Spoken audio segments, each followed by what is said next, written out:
रिसालत मसल के आला हजरत फैजाने हुजूर ताजु शरिया, यानी जब भी देखा वाह वाह वाह वाह खिदमतें करता देखा। यह है वह पीर कामिल जिनको जब भी देखो दीन की खिदमतों में देखो। सुभान अल्लाह, या तो सुभान किताब अल्लाह। पढ़ते हुए देखो या किताब पढ़ाते हुए देखो। जो खुद पढ़ना नहीं जानता है वो दूसरों को क्या जन्नत का रास्ता दिखाएगा। जो खुद मुताला नहीं करता है वह दूसरों को क्या मुताले का ज़ौक़ उनके दिल में पैदा करेगा। जाहिर सी बात है पीर वह होगा जो नाइब पैगंबर होगा। नाइब पैगंबर वह होगा जो खिताब भी करेगा, जो तस्नीफ भी करेगा, जो अमरे बिल मारूफ भी करेगा, जो फिर जरूरत पेश आए तो जिहाद भी करेगा। तो सरकार गौसे आजम वह नाइब पैगंबर थे जिन्होंने जरूरत पड़ी तो 8-8 10-10 घंटे दरसगाह में बैठकर बच्चों को पढ़ाया। अब सरकार गौसे आजम बहुत बड़े मुसन्निफ भी थे जिनकी दर्जनों किताबें आज भी परे से छप रही है। नियाबत रसूल का हक अदा किया गौसे आजम ने। जब जरूरत पड़ी खिताब करने की, इतना जबरदस्त आपने खिताब किया कि हफ्ते में 2 बार आपका मेंबर बिछाया जाता था और खिताब फरमाते थे। 400 उलमा दवात और कलम लेकर आपकी गुफ्तगू को नोट करने के लिए आपकी महफिल में बैठा करते थे और कई लाशें आपकी गुफ्तगू सुनकर आपकी महफिल से निकला करती थी। यह आपके खिताब का असर था। अब अगर आज कोई ये कहता हो कि मेरा पीर खिताब नहीं करता, खिताब करना तो मौलवी साहब का काम है, खिताब करना तो मुल्ला जी का काम है, वो समझ ले कि खिताब ना करना आता है आपके पीर साहब को। इसीलिए आप इस ऐप पर पर्दा डालने के लिए कहते हैं कि खिताब करना मुल्ला जी का काम है। खिताब करना मुस्तफा की सुन्नत है। खिताब सिद्दीक अकबर ने किया, खिताब उमर फारूक आजम ने किया, खिताब उस्मान गनी ने किया, खिताब मौला अली ने किया, खिताब हसन करीमैन ने किया, खिताब सरकार गौसे आजम जो सारे वलियों के सरदार और सच्चे नाइबे पैगंबर बनकर जिन्होंने दिन की खिदमतें की, मरी हुई हालत में पाया उसको दोबारा जिंदगी दे दी। आपका टाइटल मुहिउद्दीन की सूरत में दिन को जिंदा करने वाला हो गया। जिन्होंने खिताब भी किया है और 70 हजार के मजमे में खिताब किया है। 400 आलिमों ने खिताब को लिखा है। 1000 किलोमीटर दूरी पे कोई पहाड़ों की चोटी पे बैठकर महवे इबादत रहते, वहां वो गौसे पाक की तकरीर सुना करते थे, उसको वहां वो लिख लिया करते थे। फिर 1 महीने के बाद बगदाद आते तो महफिल में मौजूद उलमा की तहरीर से अपनी तहरीर मिलाते तो एक जुमले का फर्क नहीं होता था। ये सरकार गौसे आजम खिताब करते थे। अब कयामत तक गौसे आजम का नाइब वो होगा जो बिल्कुल दीन की खिदमत के लिए खिताब करेगा। तो सरकार गौसे आजम की ये क्वालिटी उसके अंदर मौजूद होगी। जो पीर होगा वह खतीब होगा, जुमा की खिताबत वो करे, सीरत की महफिलों में खिताबत वो करे, लाखों लाख के मजमे में वो करे और अपने 4 मुरीदों के बीच में भी वाज करे। इसका मतलब है कि पीर गोंगा नहीं होगा, बल्कि पीर वह होगा जो अपने मुरीदों को इरशाद करेगा, फिर मुरीदों को समझाएगा, उसके सामने बात करेगा। इसलिए अगर कोई शख्स ये इल्जाम लगाता है ये तो मौलाना थे, मौलाना साहब थे, मौलाना साहब पीर तो वह होते हैं जो गोंगे होते हैं, पीर साहब तो वह होते हैं जो सर पे घूंघट डाल के रहते हैं, पीर साहब वह होते हैं जो बिल्कुल आहिस्ते आहिस्ते बात बोलते हैं, वह पीर साहब होते हैं। हाँ, तुम्हारे लिए मॉडल वह पीर साहब होगा। और पीर साहब किसको अपना मॉडल मानते हैं वो जाने। यहां हमेशा गुस्से की हालत में रहना दुरुस्त नहीं है, बल्कि मुस्कुराना भी है, मुस्कुराना भी है। इसलिए कि हुजूर सबसे बड़े पीर है और दुनिया का सारा पीर मुस्तफा का गुलाम ही होगा। तो गुलाम वह होगा जो अपने आका की नकल करेगा। तो जहां शरीयत के खिलाफ कोई काम हो मुस्तफा नाराज होते थे और सरकार के चेहरे पे हमेशा मुस्कुराहट खेलती रहती थी। और मुस्तफा का फरमान है वला तहकिरन्न मिनल मारूफ शया, किसी नेकी को हकीर मत समझना, वलौ अन तलका अखाका बेवजहिन तनकिन। मुस्तफा कहते हैं यहां तक कि अपने भाई से मुस्कुरा के मिलना यह भी तेरी तरफ से सदका है, मुस्कुरा के मिलना सदका है। दूसरे लोगों ने स्माइलिंग को बिजनेस चमकाने का जरिया समझा, मुस्कुराहट को कारोबार बढ़ाने का जरिया समझा। पेट्रोल पंप पे रहने वाला चपरासी आने वाले गाड़ी के ओनर से मुस्कुरा के मिले, यहां तक कि एयर होस्टेस आने वाले पैसेंजर गेस्ट से मुस्कुरा के मिले, स्कूल का मैनेजर और डायरेक्टर आने वाले बच्चों के गार्जियन से मुस्कुरा के मिले और बच्चों को अपना बेटा समझकर उससे प्यार दुलार करे। वह स्कूल कामयाब है, वह फैक्ट्री कामयाब है, वह दुकान कामयाब है, वह बिजनेस कामयाब है। मुस्कुरा के मिलने को बिजनेस बढ़ाने का जरिया बताया। क्या कुर्बान बात है। मुस्तफा ने मुस्कुराहट को इबादत का दर्जा अता कर दिया। सुभान आका अल्लाह। फरमाते हैं फलो अंतल का अखा का बेवजहिन तलिक। मुस्तफा कहते हैं अपने भाई से मुस्कुरा के मिलना या तेरी तरफ से सदका है, या तेरी तरफ से सदका है, वाह, वाह। मतलब या नेकी है, मुस्कुराहट भी नेकी है। तो पीर साहब वह न होगा जो बिल्कुल चेहरा तनाव में रखेगा, गुस्से में रखेगा, ताकि आसपास के सारे लोग डरते रहे कि मेरा बाबा बड़ा जलाल वाला है। नहीं, पीर वह होगा जो मुस्तफा की सुन्नतों पे अमल करने क्या बात वाला है, होगा, सुभान अल्लाह, अमल सुभान करने वाला होगा। वह नमाजी वाह, भी वाह। होगा, रोजेदार भी होगा, तिलावत भी करेगा, गरीबों की दाद रसी भी करेगा, मुस्कुराएगा भी, और बर वक्त जलाल में भी आएगा। यानी जो मुस्तफा की सुन्नतों का आईनादार होगा और जिसे देखो तो सुन्नत मुस्तफा समझ में आ जाए, वही कामिल पीर होगा। पीर का मतलब है जन्नत का रास्ता दिखाने वाला, पीर का मतलब है नाइबे पैगंबर। तो इस दौर में गौसे आजम का नाइब वह होगा जिसमें 4 क्वालिटीज बदरजे अतम मौजूद हो। चूंकि गौसे आजम जबरदस्त खतीब भी थे, 70,000 के मजमे में खिताब करते थे, इसलिए आज गौसे पाक का नाइब सच्चा वह होगा जो खतीब भी होगा, जो खिताबत करना जानता होगा, जो जुमा को भी खिताब करेगा और फिर जो कई हजार के मजमे में खिताब करेगा। एक क्वालिटी तो यह है कि गौसे आजम खतीब थे, उनका जो भी नाइब कयामत तक होगा उसमें खिताबत की क्वालिटी भी मौजूद होगी। गौसे आजम मुदर्रिस थे, यहां तक कि दरसगाहें मुर्दा हो चुकी थी बगदाद में, मगर गौसे आजम मुस्तफा का सच्चा नाइब हो बनकर वो जो दरसगाहों को जिंदगी दी है। फजर की नमाज के बाद दरसगाह में बैठ जाते थे, यहां तक कि जोहर तक बच्चों को सिर्फ दर्स देते थे। जोहर की नमाज के बाद थोड़ा सा कैलूला करते थे, चूंकि रात भर जाग के एक वजू से इशा के वजह से फजर की नमाज पढ़ते थे, और दोपहर में थोड़ा सा कैलूला किया, वही नींद आपके लिए काफी हो जाती थी। 4 बीवियों की मौजूदगी में थोड़ा सा कैलूला काफी है। 49 औलाद की मौजूदगी में कभी चेहरा मैला नहीं हुआ। यहां एक बीवी 2 बच्चा है, चेहरा मैला है, चेहरा हकलान है, चेहरा फिक्र से काला हो गया है, या कभी आखिरत और जन्नत की बात जबान पे नहीं है, कभी माशा अल्लाह सुभान अल्लाह जबान पे नहीं है, कभी अपने बच्चों के सामने आखिरत और जन्नत का जिक्र नहीं है। वह इंजीनियर बना पैसा कमाया, वह डॉक्टर बना पैसा कमाया, वह खेती बाड़ी की पैसा कमाया, वह बंबई में कंपनी डाला पैसा कमाया, वह वहां फैक्ट्री डाला पैसा कमाया। यानी बच्चों की मुट्ठी में एड़ी में हम ये बसा देते हैं कि आदमी वही है जो पैसा कमाए, आदमी वही है जो मालदार हो जाए। जिंदा होने का मकसद ही है कि मैं अरबपति बन जाऊं। अगर वो बच्चा कल काफिर हो जाए, उसका जिम्मेदार वह बाप माँ है जो आखिरत की बात नहीं किया, जन्नत की बात नहीं किया, अल्लाह से डरने की बात नहीं किया, पैसे की बात किया। बच्चा पैसे की खातिर पागल हो गया, पैसे की खातिर हरामखोर डकैत हो गया, पैसे की खातिर काफिर हो गया, उसका जिम्मेदार वह बाप माँ है जो अपने बच्चों के सामने आखिरत की बात नहीं बताई। इससे बेहतर है वह माँ बाप जो अपने बच्चों के सामने पढ़ने लिखने की बात, इंजीनियर डॉक्टर बनने की बात बाद में करे, पहले बेसिकली इस्लाम की बात करे, ईमान की बात करे, और उसे बता दे कि बेटा डीएम बनने के बाद 10 लाख महीना भी तू कमा लेगा, अलबत्ता 60 साल में रिटायर करेगा, उसके बाद तुम्हें मौत का इंतजार रहेगा, मरने के बाद जहां जाएगा वहां का एक दिन 50,000 साल के बराबर होगा।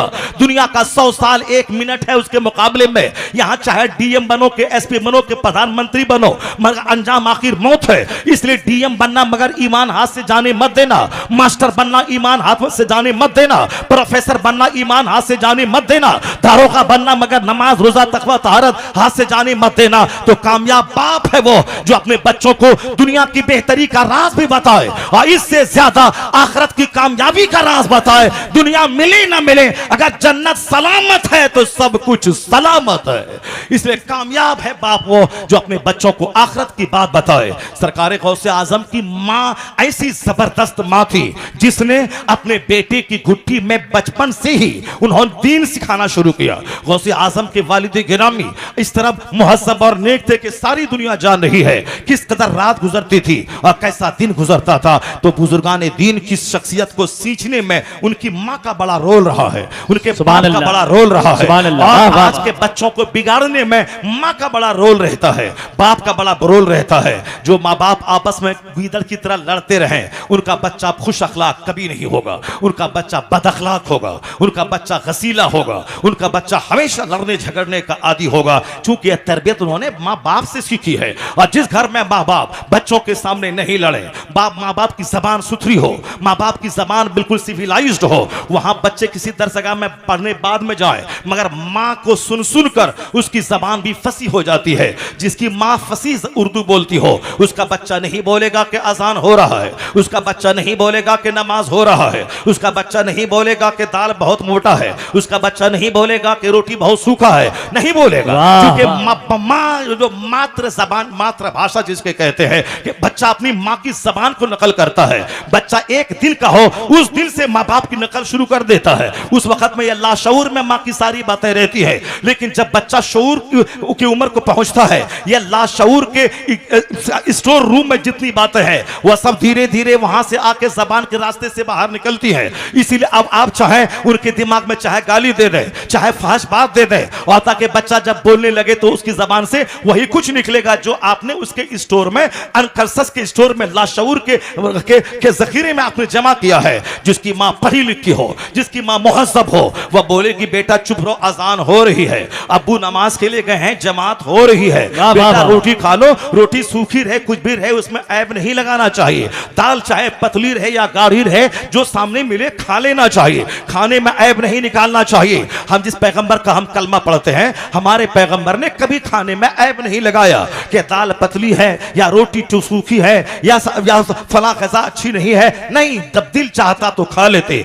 नहीं तो आप खामोश रहते और खाना नहीं खाते, मगर ऐब नहीं लगाते। माँ आबन नबी अलैहिस्सलाम सरकार ने कभी ऐब नहीं लगाया किसी खाने पर, चाहत हुई तो खा लिया, चाहत नहीं हुई तो नहीं खाया। ये है खाने के साथ सलूक करने का हाल। जब एक माँ अपने बच्चों की घुट्टी में ये पिलाएगी, उनके बच्चे की जबान भी अच्छी हो जाएगी, और माँ के समझाने के बाद बच्चा माँ की गोद से हदीस रसूल भी सीख लेगा, हुजूर की मोहब्बत भी दिल में पैदा होगी। जब माँ अच्छी हो तो बच्चा अच्छा होता है। कुदरत का कानून है, जब खेत सरखेज हो वहां से फसल शानदार पैदा होती है, अगर जमीन बंजर हो वहां से जली हुई फसल पैदा होती है। और कुदरत का कानून है कि जमीन के हर खित्ते में अलग अलग क्वालिटी की फसलें पैदा होती है। सेब पैदा करने के लिए उत्तर प्रदेश की जमीन नहीं चाहिए, सेब पैदा करने के लिए कश्मीर और शिमला की जमीन चाहिए। अखरोट पैदा करने के लिए उत्तर प्रदेश और बिहार की जमीन नहीं, उस अखरोट पैदा करने के लिए जाफरान के लिए कश्मीर की जमीन चाहिए, और संतरा के लिए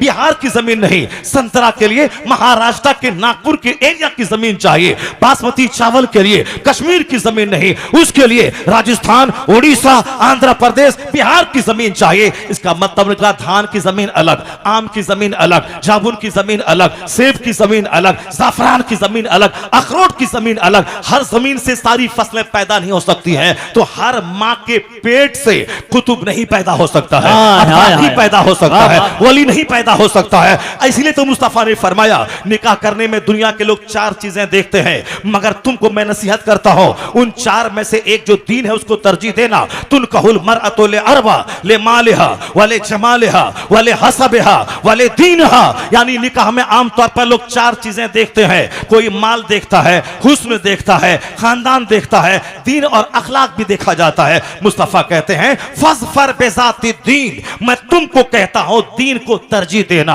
अगर दीनदार औलाद चाहिए, जिसको देखो तो कलेजा ठंडा हो, जिसके अमाल से जिगर ठंडा हो, मरने के बाद जो तुम्हारे जन्नत जाने का जरिया हो जाए, जो तुम्हारे मरने के बाद तेरे लिए मगफिरत की दुआ करे, पंजगाना नमाज के बाद दुआ करे, हज करे तो वहां दुआ करे, तेरे बच्चों को मालूम हो वह दुआ कबूल होती है जिसमें माँ बाप को शरीक किया जाए, वह दुआ कबूलियत से करीब होती है जिसमें माँ बाप को शरीक किया जाए। यही दुआ अल्लाह ने बंदों को सिखाया है। तुम दुआ करो रब्बना ग़फ़िरली व लिवालिदैया, ए अल्लाह मेरे माँ बाप को बख्श, मुझे बख्श दे, मेरे माँ बाप को बख्श दे। यही दुआ मुस्तफा ने सिखाई है, अल्लाहुम्मा ग़फ़िरली व लिवालिदैया, इलाही मुझे बख्श दे, मेरे माँ बाप को बख्श दे। अब एक बच्चा जब हज करेगा बोलेगा अल्लाहुम्मा ग़फ़िरली व लिवालिदैया, रोज़े रसूल पे हाजिरी देगा बोलेगा अल्लाहुम्मा ग़फ़िरली व लिवालिदैया, वह नमाज़े पंजगाना पढ़ेगा कहेगा अल्लाहुम्मा ग़फ़िरली व लिवालिदैया, कि जिंदा रहो तो भी बच्चा तेरे लिए दुआ करे, हम मर जाओ तो भी बच्चा तेरे लिए दुआ करे। अगर ऐसी नेक औलाद चाहिए तो औलाद जिस पेट से पैदा होती है वह पेट मिसले जमीन के है, वह जमीन सड़ी हुई ना हो,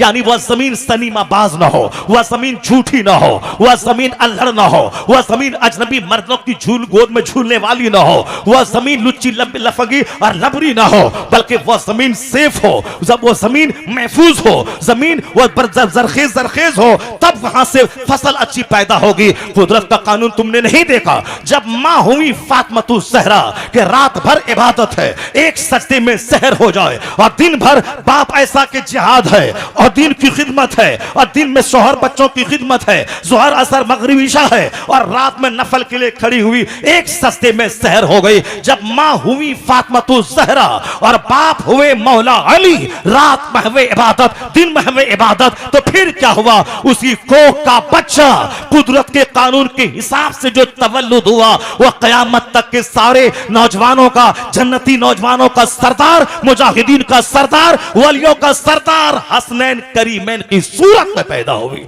जब बाप हो मोहम्मद अली सैयद मूसा जंगी दोस्त, और मां उस सर से लेके पांव तक नेकियों का मुजस्समा, तब बेटा कयामत तक के वलियों का सरदार अब्दुल कादिर जिलानी पैदा हुआ। जब बाप हुए सैयद गयासुद्दीन जैसा जाहिद आजम, और मां हुई रात के आखिरी पहर में उठकर जिक्र इलाही करने वाली, तब बेटा 90 लाख काफिरों को कलमा पढ़ाने वाला मोइनुद्दीन चिश्ती पैदा हुआ।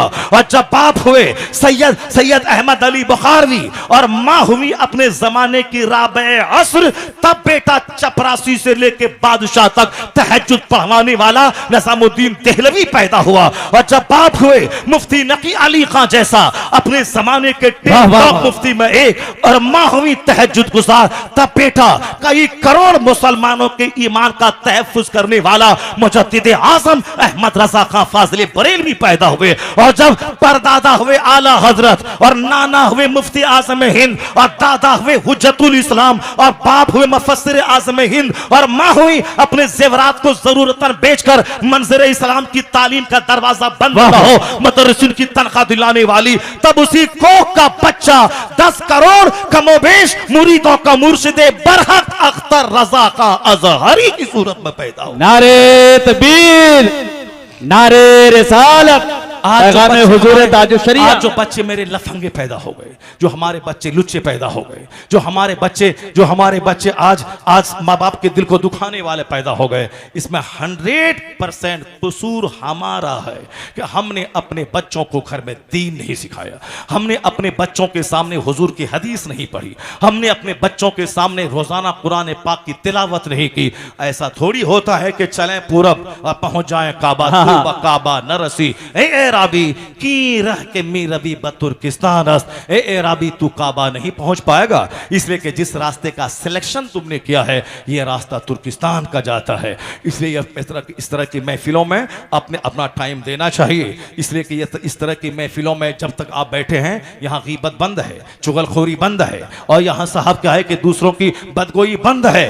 इस जमाने में जहां चारों तरफ गुनाह मुंह खोल कर मुझे करने पर आमादा है, उस जमाने में ये महफिल एक खानकाह का काम अंजाम देती है कि जब तक यहां बैठे हैं न गीबत है, न चुगलखोरी है, न बदनिगाही है, न दूसरा गुनाह है, या तो जिक्र इलाही सुनना है या अल्लाह का जिक्र करना है, या इस दौर की खानकाह है, या चलती फिरती खानकाह है ये। इसलिए जलसे का मजाक ना उड़ाए, ये ना बोले जलसा कराने से क्या फायदा है, ये मत बोले कि साहब वाज नसीहत से क्या होता जब कोई अमल नहीं करता है। वाज बंद नहीं होगा, कयामत तक वाज चलता रहेगा, क्योंकि वाज को जुमा के साथ मशरूत कर दिया गया है कि जिस तरह बगैर वजू के नमाज नहीं, उसी तरह बगैर वाज के जुमा की नमाज नहीं। एक बंदा भी नमाजी बने ना बने, जुमा का खुतबा होता रहेगा, एक बंदा भी नमाजी बने ना बने, ईदैन का खुतबा होता रहेगा, एक बंदा भी नेक बने ना बने, मुस्तफा का फरमान है मर रहा मिनकुम मुनकरन फलयुगय्यिरहु बियदी, तुम में से कोई बुराई को देखे अपने हाथ से उसे रोके, अगर रोकने की क्षमता है हाथ से रोके, जालिमों का टेना तोड़ दे, वरना अगर चापलूस बना, अगर खामोश रहा और बुराई की तुमने मजम्मत नहीं की और तुमने बुराई के खिलाफ नहीं बोला और बुराई को नहीं रोका तो बुराई चरम सीमा पे पहुंच जाएगी। इसलिए सरकार फरमाते हैं तुम में से कोई अगर बुराई को देखता हो, if he sees an evil action he should stop it with his hand, उसे अपने हाथ से पहले रोकना है।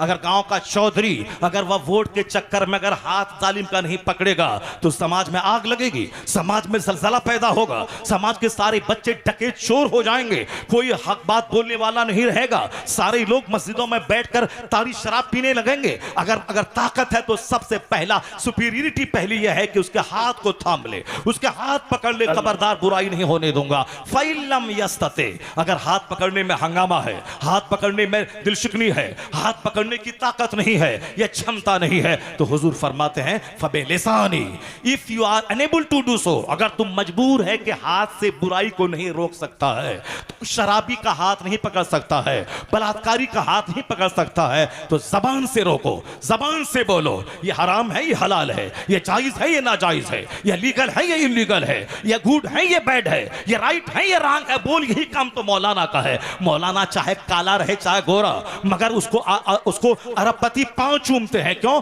उसका चेहरा देखकर नहीं, अरबपति पांव चूम कर यही कहते हैं कि मैं तेरे चेहरे को देख के ताज़ीम नहीं की, जो तेरे सीने में इल्मे मुस्तफा है, हदीस कुरान का इल्म है, मैंने उसका सम्मान किया है। तो आलिम काबिले एहतराम इसलिए होता है वो मुस्तफा का नाइब बन के है। तो नाइब पैगंबर होना, 1000 बीघा जमीन का जोतने वाला होना और है, प्रधानमंत्री मुख्यमंत्री बनना और है, नाइब पैगंबर होना और है।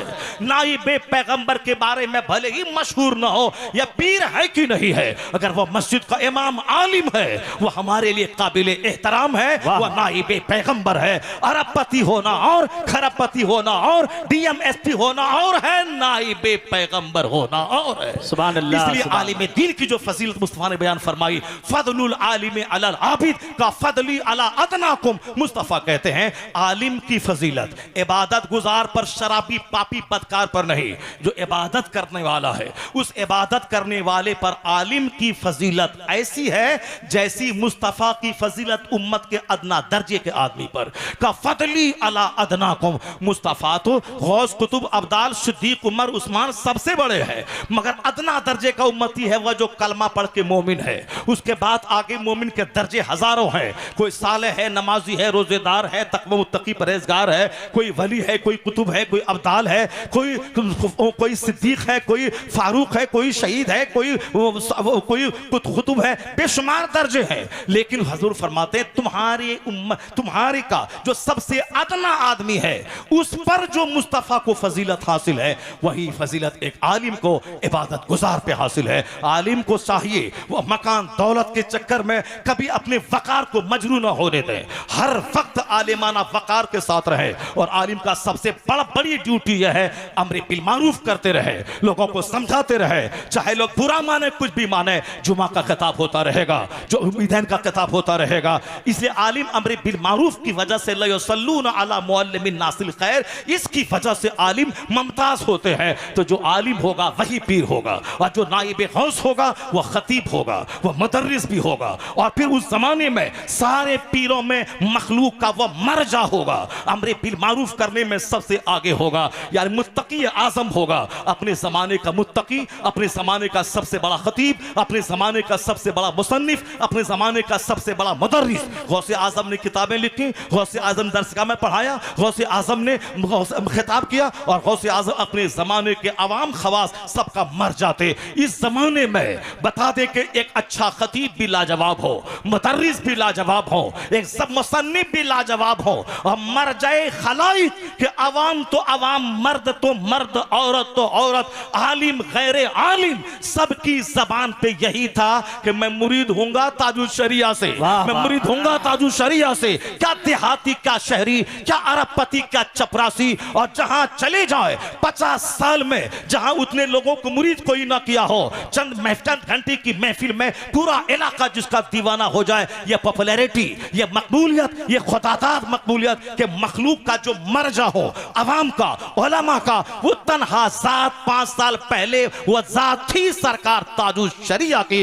इसलिए अकीदतमंद कहते हैं खती खिताबत में लाजवाब, दरस तदरीस में लाजवाब, तसनीफ और तालीफ में लाजवाब और मरजे खलाइक, ये चारों क्वालिटी बताती है इस जमाने के नाइबे गौसे आजम की जात है सरकार ताजुश शरिया। सुभान अल्लाह, सुभान अल्लाह। बादे विसाल भी उनकी मकबूलियत में कोई फर्क नहीं आया। बादे विसाल आज भी सरकार ताजुश शरिया की जगह कौन ऐसा मुर्शिद है जिसके नाम पे हमेशा हजारों महफिलें मुनक्किद होती हो। आज 6 साल के बाद भी जिस तरह उनका जनाजा लाजवाब, उसी तरह उनका उर्स भी लाजवाब। जैसे आज जिस महफिल में आप बैठे हैं, ये पैगाम ताजुश शरिया कॉन्फ्रेंस, ताजुश शरिया आलिम थे, ताजुश शरिया बहुत बड़े मुबल्लिग थे, ताजुश शरिया आमिर बिल मारूफ करने वाले थे, ताजुश शरिया बहुत बड़े नेक मुत्तकी परहेजगार थे। जाते जाते उन्होंने फैक्ट्री कायम नहीं की, एक बहुत बड़े भूभाग के क्षेत्र पे उन्होंने जामिअतुर रज़ा कायम किया ताकि मैं फैक्ट्री बनाता, सिर्फ मेरा बेटा असद फायदा उठाता। लेकिन ऐसी दीनी फैक्ट्री कायम कर दी, अब कयामत तक मुसलमानों का करोड़ों बेटा उस फैक्ट्री से फायदा उठाता रहेगा। एक वली कामिल की पहचान है कि जो दीन के लिए जिए, जो दूसरों के लिए जिए, जो समाज के इस्लाह के लिए जिए, जो लोगों के लिए जिए। अल्लाह तबारक। बातें तो दिमाग में बहुत सारी हैं, चूंकि हम 2-2, 4-4 घंटे बोलने के आदी हैं। अभी तो तमहीद में ताजुश शरिया की शख्सियत पे थोड़ी सी मैंने रोशनी डाली, और फिर उन्वान मेरा चाहे जो भी हो जाए, चाहे सरकार गौसे पाक की शख्सियत हो, गरीब नवाज की शख्सियत हो, ताजुश शरिया की शख्सियत हो, मगर आप सीने पर हाथ रख के ये बताइए कि मैंने खुतबा पढ़ने के बाद से लेके अब तक मुकम्मल 1.25 से लेकर 1.5 घंटे के बीच में मैंने सिर्फ ताजुश शरिया नहीं किया। क्या बात है, क्या मैंने इसमें हया की बातें की हैं, पर्दे की बातें की हैं, नमाज की पाबंदी की बातें की हैं, बाल बच्चों की तरबियत की बातें की हैं, अखलाक की बातें की हैं, गुस्सा से परहेज करने की बातें की हैं। अब सारी चीज़ों को छोड़कर कोई यही बोले, एक पॉइंट को पकड़ ले, उसको मैं क्या कह सकता हूँ। मोमिन होने के नाते चाहिए कि जहाँ 99% बातें अच्छी हुई हों, अगर कोई एक बातें इंसानी कमज़ोरी के तहत अगर जिसको आप खता कह रहे हैं, अगर वो खता की हो भी, 99 अच्छी बातों को सोच को सामने रखते हुए एक बात को नज़रअंदाज करना चाहिए, पर्दापोशी करनी चाहिए, जिसको कोई नहीं जानता है। अगर मेरे लस्टम पस्टम करने से करोड़ों आदमी उस बात को छेछालेदर करने लगते हैं, उससे बेहतर इसलिए कहा गया मन समता नजात, जो खामोश रहा नजात पा गया, जो खामोश रहा नजात पा गया, जो अपने भाई के ऐब पे पर्दा डाला वो नजात पा गया। क़यामत के अल्लाह उसकी ऐब नहीं बल्कि उयूब पे पर्दा डालेगा। मोमिन होने की जो क्वालिटीज़ हैं, इन बुजुर्गान दीन की ज़िंदगी से वो क्वालिटीज़ लेनी चाहिए, न कि दरगाह पे जाके सिर्फ धागा बांध के आना चाहिए। धागा बांधना वो जाहिलाना रस्म व रिवाज है। आला हजरत ने कहा जब मज़ार पे जाओ 4 हाथ दूरी पे रहो, फातिहा पढ़ो, उनके लिए सवाब पहुंचाओ, उनके जरिए से अपने लिए दुआ करो, उल्टे पांव अदब से फिर जाओ, चले जाओ। ये है बदरगाहों के साथ अदब। हमने आला हजरत की नहीं मानी तो तवाफ शुरू कर दिया जो हराम है, सजदा शुरू किया जो हराम है, धागा बांधना शुरू किया जो जाहिलियत है। तो जो अपने मुजद्दिद की बात नहीं मानेगा वो इसी तरह जहालत में पड़ा रहेगा। जो मुजद्दिद की बात मानेगा उसका समाज खुराफात से पाक होगा, मस्जिदें आबाद होंगी, घर आबाद होगा, महफिलें आबाद होंगी। फिर क्या होगा कि गुर्बत में भी बादशाहत का मजा मिलेगा। आज खरबों माल लोग कमा रहे हैं मगर बेचैनी की आग में जल रहे हैं। सजा दीन से दूरी की और जब दीन से करीब हो जाएं, मामूली कमाएं, फिर देख लें जीने का मजा क्या है। नमक रोटी में वो मजा होगा जो बिरयानी में अल्लाह मजा नहीं रखेगा। चटाई में वो अल्लाह सुकून देगा जो सुकून सोफा में नहीं मिलेगा। क्योंकि दिल को आराम न महल न गाड़ी न जमींदारी से है, अल्लाह ने दिल का सारा सुकून अपनी इबादत और अपने जिक्र में रख दिया है। अला बिज़िक्रिल्लाह तत्मइन्नुल कुलूब, जान लेके दिलों को आराम सिर्फ अल्लाह के जिक्र से मिलता है। अल्लाह के वली जब तक जिंदा हैं, अरबपति पांव चूमते हैं और जब इंतकाल करके कब्र में चले जाएं, खरबपति उनकी कब्र की मिट्टी को आंखों का सुरमा लगाते हैं। ये कैसा बादशाह था, जिंदा रहा तो भी लाखों की भीड़, कब्र में चला गया तो भी लाखों की भीड़। हाँ, जो अपने लिए सिर्फ जिएगा, बाल बच्चों तक अपनी फिक्र को महदूद रखेगा, उनका बच्चा भी उनकी कब्र पे नहीं जाएगा। और जो जिएगा रब के लिए, जो मरेगा रब के लिए, जिंदगी का सारा टाइम दिन की खिदमत के लिए सबको डेडिकेट कर देगा। अल्लाह का फरमान, इन तंसुरुल्लाह यंसुरकुम, अगर तुम अल्लाह के दिन की मदद करोगे तो अल्लाह तेरी मदद करेगा। तो जो लोग अपने लिए जीते रहे उनका बच्चा भी अपना नहीं रहा, और जो दीन के लिए जीते रहे, हमारे जैसे करोड़ों लोग जिंदगी में भी इज्जत करते रहे, अब बातें विसाल कब्र पे जाके फातिहा पढ़ते रहे। सुभान अल्लाह, A man who सुभान अल्लाह, dedicates his सुभान life Allah. for the sake of Allah, Allah gives him name, Allah gives him fame, Allah gives him popularity। जो अपना जीवन अल्लाह के लिए समर्पित कर देता है, अल्लाह के दीन की खिदमत के लिए, अल्लाह उसे शोहरत देता है, मकबूलियत देता है, इज्जत देता है। तो आप भी कोशिश कीजिए अपने